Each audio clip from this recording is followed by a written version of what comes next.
رسول اللہ صلی اللہ علیہ وآلہ وسلم نے فرمایا، مومن کو سب سے بہتر چیز جو عطا کی گئی وہ اچھا اخلاق ہے،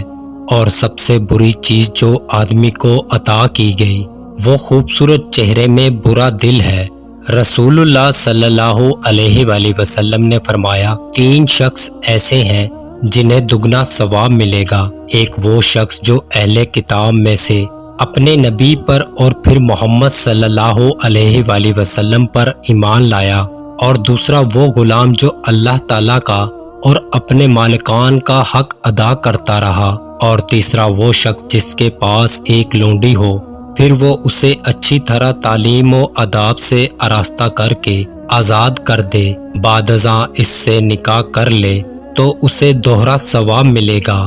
رسول اللہ صلی اللہ علیہ وآلہ وسلم نے فرمایا، قیامت کے دن جب مصیبتوں پر صبر کرنے والوں کو بدلہ دیا جائے گا تو صحت مند لوگ تمنا کریں گے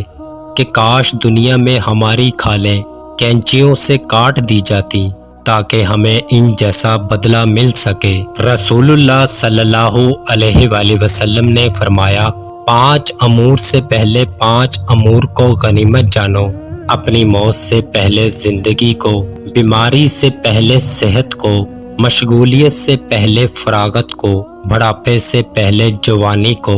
فقر و غربت سے پہلے مالداری کو۔ رسول اللہ صلی اللہ علیہ وآلہ وسلم نے فرمایا، 3 باتوں پر میں اللہ کی قسم کھاتا ہوں، صدقہ دینے سے آدمی کا مال کبھی کم نہیں ہوتا۔ اپنے اوپر ہونے والے ظلم پر اگر کوئی شخص صبر کر لے تو اللہ تعالیٰ اس کی عزت میں اضافہ فرما دیتا ہے۔ جو آدمی لوگوں کے سامنے ہاتھ پھیلانے لگے، اللہ تعالیٰ اس پر غربت کا دروازہ کھول دیتا ہے۔